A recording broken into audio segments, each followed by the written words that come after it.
So I ran across this. It started with a reel that I ran across. It was what looked like a Shaolin monk, and he said that it was an old Shaolin quote, "Demon hand, Buddha heart," and it really grabbed my attention. And so I enjoyed that reel so much that I wanted to do some. I posted it up on my Facebook. I pinned it.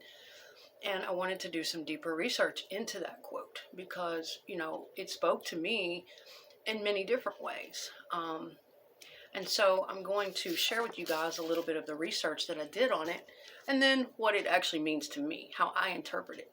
Because we can take in all the research in the world and it can literally have 50 different interpretations. But it's how, ultimately, at the end of the day, it's how we are going to interpret that, how we're going to apply that knowledge in our own life, what it's going to mean for us. And that's different for every individual, okay? So anyway, some of the different things that are said about this demon hand, Buddha heart. A spiritual paradox in Tibetan Buddhism is basically what it is. It speaks to the idea that an individual may appear harsh, destructive, dangerous, or ruthless on the outside, but their true intentions are pure, wise, and compassionate. From a Buddhist perspective, this might refer to individuals who engage in seemingly negative behaviors or make difficult decisions that at first glance seem contradicting to Buddhist ideals of kindness and nonviolence. However, if these actions are driven by wisdom and compassion, they are seen as skillful means to ultimately help others. Okay? In Tibetan Buddhism, this concept is reflected in the iconography and teachings of wrathful deities. These deities appear fierce, terrifying, and often violent, wielding weapons or surrounded by flames. And to an outsider, they may seem like symbols of anger and destruction, akin to the devil hand. However, in certain branches of Buddhism, and please forgive my awful pronunciation of these branches, Vaharaya, I'm just going to call it Varanya. These wrathful deities are manifestations. They are manifestations of enlightened energy, specifically directed at overcoming ignorance, attachment, and other obstacles on the spiritual path. One example is Mahalaka, again, forgive me, a wrathful form of, guys, I'm going to have to get better at my pronunciations of some of these Buddhist terms. A wrathful form of Avalokiteshvara. I can't say it. We're going to call it Ava. A wrathful form of Ava, the Bodhisattva of compassion. That's interesting. The Bodhisattva of compassion.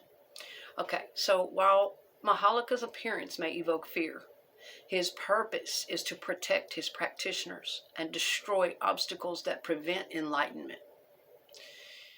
His ferocity is not born out of anger, but out of compassion, using forceful means to remove delusions and ego clinging. In this sense, he embodies the Buddha heart beneath the devil hand. Love it. Moving on. Okay, the concept of skillful means. Let's talk about that, what I found in my research. Forgive my pronunciations again. The concept of skillful means, or upaya. Central to understanding the devil hand, Buddha heart, in Tibetan Buddhism is the concept of upaya, or skillful means. The concept of skillful means. In certain traditions, bodhisattvas and enlightened beings use a wide range of methods to help others achieve liberation. And these methods may not always appear conventional or even morally straightforward from an external perspective. For example, bodhisattva may employ wrathful actions to bring about the ultimate good for sentient beings. These actions may seem harsh or even violent, but they are executed with the pure intention of leading beings toward enlightenment. Padmasambhata, again, the Indian Buddhist master who helped establish Buddhism in Tibet, is often depicted in wrathful forms to signify his use of powerful means to subdue harmful forces. Indeed, his actions, though aggressive at times, are born from his wisdom and compassion. The idea is that intention is paramount in Buddhism. Or the idea is that intention is paramount in Buddhism. The same action, if performed out of selfishness or greed, would be considered negative or karmically harmful. However, if done with a pure heart free from attachment and ego, even actions that seem negative can produce positive results. I love all this. Okay, Vajrayana Buddhism. Y'all, I can hear y'all laughing now every time I try to pronounce these words. That particular branch of Buddhism is often referred to as the diamond path, or the path of transformation. It teaches that all experiences, even negative ones like anger, fear, or violence, can be transformed into wisdom and compassion if approached with the right understanding and intention. This aligns perfectly with devil hand, Buddha heart, the metaphor, which suggests that what may seem harmful can be a transformative force for good when properly understood. Okay, and then they talk about a practical example of this in a practice called, I really want to pronounce this, Chode. It's spelled just like Chad, C-H-A-D, except it's C-H-O-D with two little dots over the O. And I know, forgive my ignorance, guys. I should know this. I should know. I meant to do a little more research on this Chode. I think that's what it's called. Because, if I'm not mistaken, I think I used to hear Chad and some of his friends talk about this a lot. And it may have just been some joke between them, and maybe they did not know about this particular practice. I don't know. But, moving on, a practical example of this approach can be seen in the practice of Chode. And forgive me if I'm pronouncing that wrong. I intend to do more research on this practice today. Practitioners of that, Chode, engage in visualizations that involve confronting demons and dark forces, often externalized as representations of their ego and attachments. These practices are aimed at transforming fear and attachment into spiritual liberation. A clear example of the devil hand being used to uncover the Buddha heart beneath. Perfect. Love it. Love it. The phrase devil hand Buddha heart offers a powerful lens through which to understand the complexity of spiritual action and intention. Tibetan Buddhism, especially through its tantric traditions and teachings on skillful means, embraces this paradox, emphasizing that outward actions are very often less important than the inner motivations that drive them. Wrathful deities, the concept of skillful means, and stories from Buddhist texts all highlight how seemingly negative or harsh actions can be expressions of compassion and wisdom when undertaken with the pure heart of a bodhisattva. In this way, Tibetan Buddhism encourages practitioners to look beyond appearances, to understand the deeper motivations behind actions, and cultivate a heart that is always aligned with the Buddha's path of compassion, even when faced with difficult or seemingly contradictory decisions. Boom! Gives me chills, man. This stuff nails it. You guys, this was part of some reading and research I did the other night. I did not write this. It's from a website, medium.com, written by NKDT. I could not pronounce his name. September 16, 2024. But this article and information is on medium.com if you'd like to look it up. Okay, and I'm going to keep going. I have one more page here. Number 8. Okay.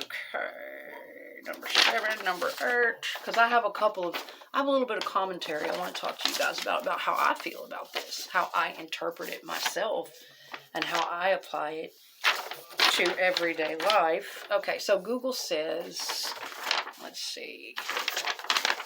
Yes, Google says demon hand, Buddha heart is a phrase that conveys the idea. This is what Google says, okay? That was an article from medium.com that I just read for you guys. It was bits and pieces of it, kind of paraphrased, not the whole article. But Google says, if you look this up on Google, it says demon hand, Buddha heart is a phrase that conveys the idea that inner qualities and intentions are more important than external actions, and that appearances can be deceptive. Oh, can't they? And in every way imaginable, in a good way, in a bad way, love it. This is often used in martial arts and spiritual teachings. Indeed. The phrase can also refer to, these were interesting, Kishu Bushin. I'm sorry if I didn't pronounce that right. A medical ethics statement and Buddhist teaching that compares a medical professional's hand holding a scalpel to a demon hand, and their desire to heal to a Buddha heart. Desire to heal patients to a Buddha heart. Okay, and cultivating both. Some say that one needs to develop both the demon hand and the Buddha's heart to be able to access something and then decide whether or not to use it.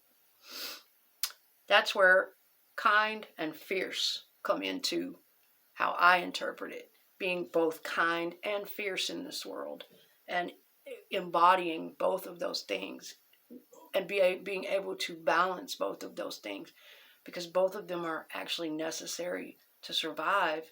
And all of this reading perfectly describes how sometimes we do have to make difficult decisions in this world that might look fierce to others, that might look hurtful, that might look even aggressive at times, or might look whatever.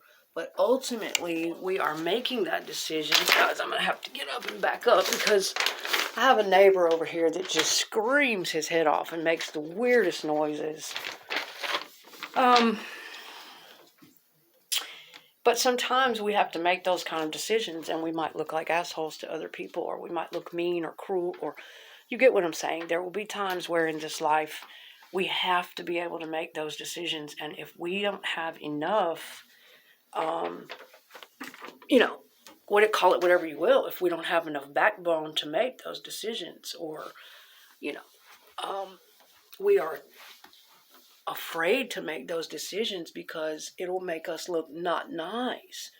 I have seen so many people cause problems like that because they didn't have the ability to be fierce enough, to be assertive enough, to be direct enough, to be decisive enough when necessary. So demon hand, Buddha heart is very deep, but it really nails a lot of things in both psychology and spirituality.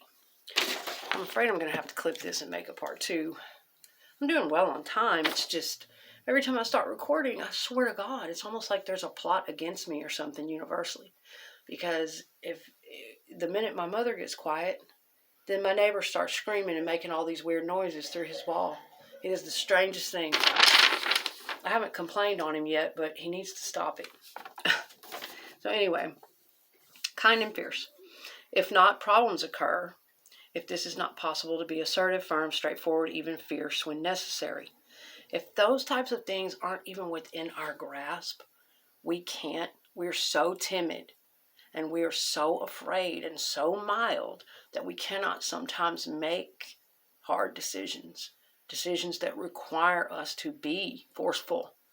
Sometimes we have to save our own life, or to save the lives of others, or to have something going forward on the right track. And boy, I've been stuck in a lot of those positions before, where in the moment it was going to piss off a lot of people, or in the moment it was going to hurt a lot of people or offend them, or how dare you, or, but ultimately I knew that it was the right thing to do. Sometimes that happens when we have to set boundaries with people, when things are going too far. And the last part here is embracing darkness. Some say embracing darkness is a part of life, that one should also appreciate the light when it comes. So, that just goes without saying. All of these kind of go with the demon hand, Buddha heart. There's, so many different layers and levels to it where, this whole balance is necessary and benefits us. And then my take, I've already pretty much discussed that. It's all very on point because I myself have also been wrestling with decisions lately. Decisions that bring me guilt, that bring me shame. Decisions of, certain directions I want to take, certain things I want to speak about. And I've been wrestling with the guilt and the shame of those decisions that ultimately I think going forward with them would set my own soul free in a lot of ways. And it would set a lot of energy right. And it is only the truth. But at the same time, it's going to make me feel guilty and shameful to speak about some of it. And it might make others feel some type of way too. So, yes, but ultimately I feel like it's for the greater good. Making these types of decisions is exactly what I'm talking about. So all of this came to me right at the right time. And it spoke to me at the right time. Not wanting to hurt or shame people, not wanting to be viewed a certain way, but yet knowing that something is for the greater good and having to act on that.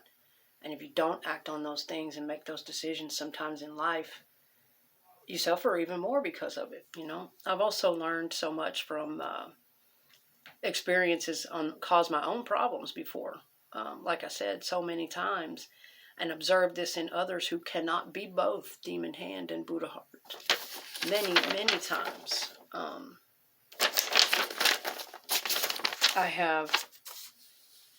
My family's a clear example, the patterns I'm trying to break, the things I'm working on with my mother, and, things I've seen in other people where, I followed in those exact same footsteps in a lot of ways, even though I was aware of it and trying my best not to be that way. Codependency, things like that, where you just keep saying yes, and you just keep reluctantly going along with things that ultimately are hurting you or stressing you out or taking up your time and energy or throwing you off. You keep having dealings with people that are dysfunctional or people that don't respect you or your boundaries, or keep on doing something unhealthy, whatever it is, and not able to just put your damn foot down and say, no, this is me, my life, it's hurting me. I've already told you no once, and you just keep, any of those types of things in life. I myself have been in those positions and had them crushing me up against the wall, devouring me, and me begging them to stop asking me, stop pursuing me, stop, almost like they were possessed with demons or something. They just wouldn't stop coming for my energy, and I had to learn. And in my particular life, everything was stripped away from me because of that.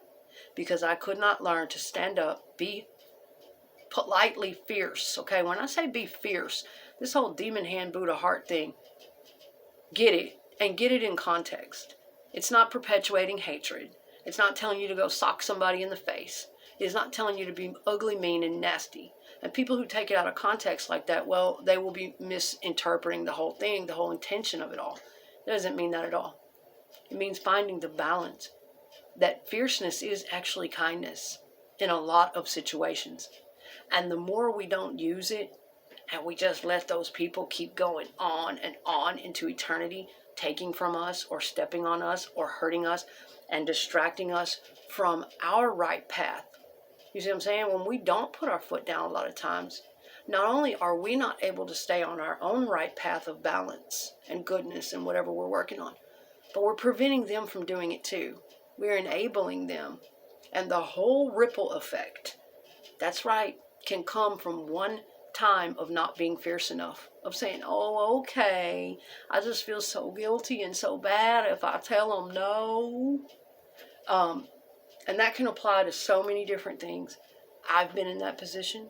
I've seen my mother in that position a million times, and I've seen others in those positions, caught in those types of webs, being taught and programmed that being assertive and decisive, having a sense of your own identity, your own time limits, your own boundaries is wrong and disgraceful and harmful and offensive. Yes, that is how many of us were taught. And we came up programmed like that. And so, again, Demon Hand Buddha Heart is very deep to me.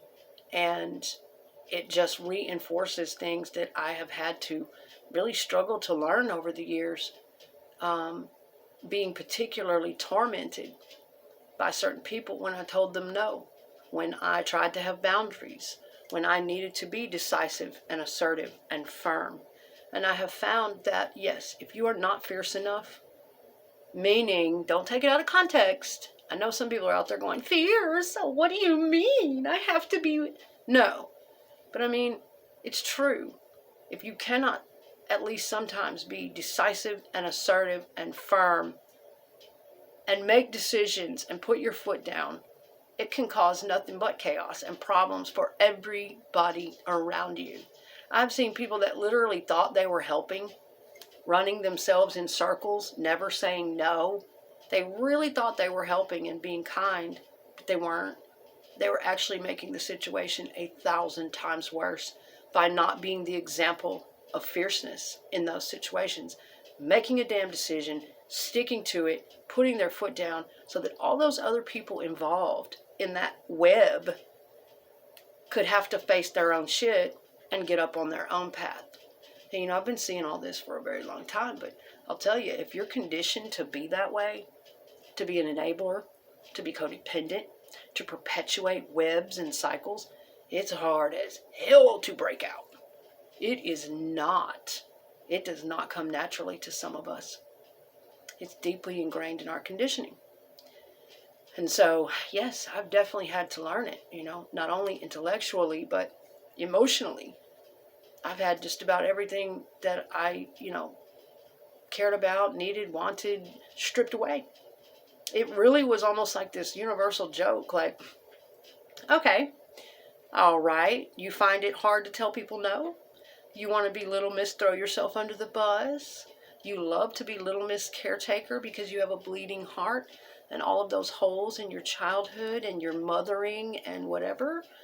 Okay, you want to go that far to take care of people that you fucking sacrifice your entire life, your job, your thoughts of career, school, doing anything else? You just throw your whole life under the bus and then you end up being trampled on and abused and taken for granted. And, oh, you want to do that, huh? You have a problem being fearful, huh? You have a problem being assertive, huh? You think that it's mean and cruel to tell somebody no and set boundaries, huh? Okay, we'll show your ass. That's exactly what happened to me because I couldn't for so long. Oh, I finally did. Yes, I've been learning about setting boundaries for many, many years, off and on in therapy and otherwise. But there were some things that I just couldn't quite bring myself to make those decisions on until damn near it was too late. But ultimately, I had to pay a price for a great deal of that. And pretty much everything was stripped out from under me. And yeah, I had to crawl back to my mother's and sit in a room for a couple years and, you know, just look back at all that I had. And I thought I was making good decisions, good caring decisions. It felt like I was getting punished for making a good decision to take someone into my home and care for them after my children were grown, to devote myself to taking care of a sick friend who was broken. I thought I was doing something good, but ultimately in making that good decision, it led to a lot of chaos and it led to a lot of things. And we can go too far with our goodness, you know, and I know that. So these topics are deep, man. You know, I've got a lot of interpretations and beliefs about why I did what I did and why those things were necessary to do at the time, and I'm okay with it. But yeah, demon hand, Buddha heart, I am at one with that whole shit, and I will always be that way. You know, and I'm not saying that in the past I was just a complete and total fucking doormat, because anybody who knows me knows I was never that way. Fuck no. But I had obstacles, like we all do, that I just could not set boundaries with. There's always that one thing in our life.